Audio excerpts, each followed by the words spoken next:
Je suis sœur Marie-Cécile et je m'occupe de la chapelle, donc du couvent de Peltre.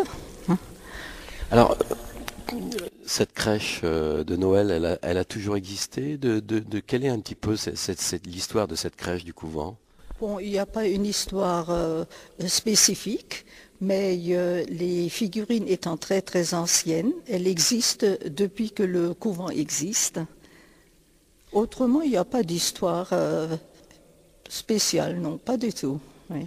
Alors, c'est des figurines assez particulières et très très anciennes que l'on peut trouver ici. Oui, c'est très ancienne. D'ailleurs, vous ne les trouverez plus maintenant puisque, vous voyez, c'est plus du moderne, c'est tout à fait ancien. Alors, elle s'améliore au fil des années. Il y a des changements, des bouleversements. Oui, ben, quand une sœur un peu plus jeune vient, elle a d'autres idées. Alors, il y a une petite amélioration, une fontaine qui coule, vous voyez, et les moutons un peu autrement. On met la lumière dans la main du berger.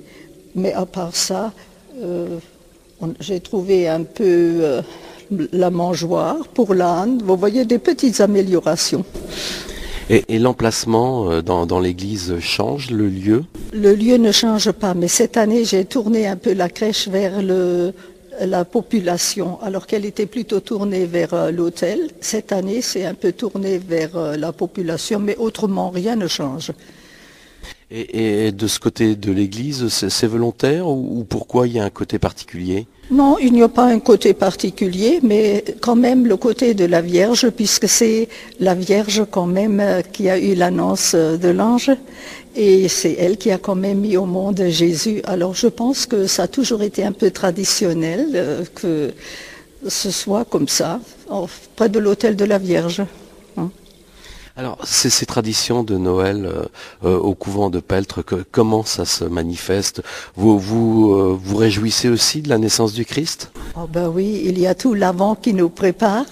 Et alors, tous les jours, on y pense et on fait des efforts quand même, un peu plus que les autres durant l'année. Hein.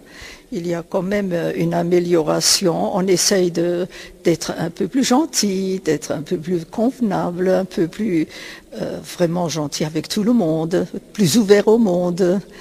Et on participe aussi à tout ce qui se fait, par exemple les concerts qui se font au village. Et nous aussi, on fait des concerts, on chante, des améliorations, quoi. Oui.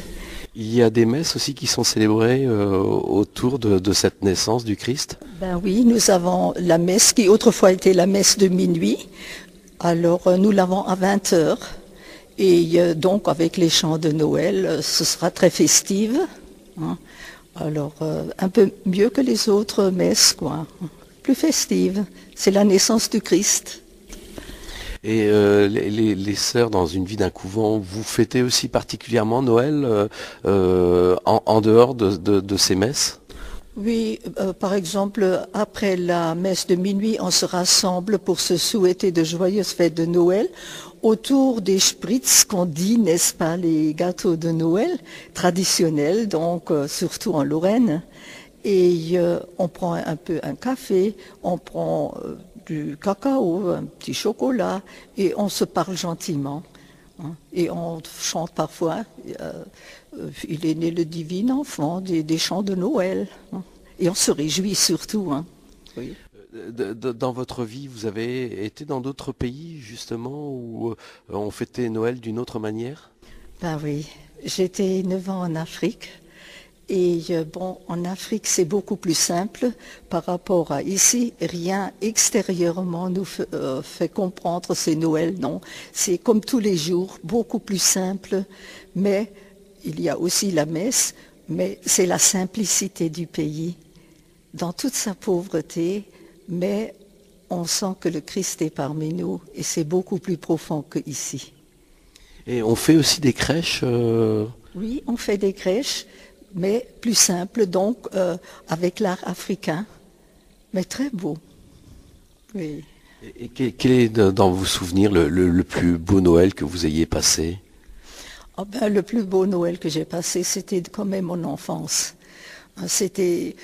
On allait à minuit à la messe, tout le monde allait, toute la famille y allait. Il n'y avait qu'une personne qui restait, c'était la maman, mais avec papa nous rentrions, nous chantons et en rentrant, nous n'avions pas grand-chose, mais on était heureuses.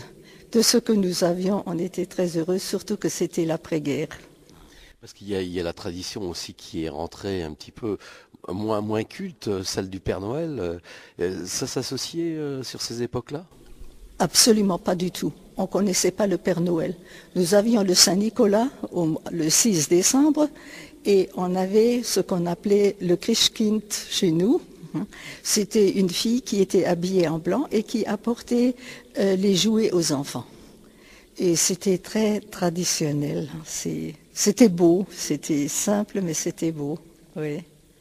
Ben écoutez, on va vous souhaiter de très bonnes fêtes de fin d'année, de très bonnes fêtes de Noël. Oh, c'est réciproque et aussi une très bonne année, une santé pour que vous puissiez continuer à faire votre action parmi nous.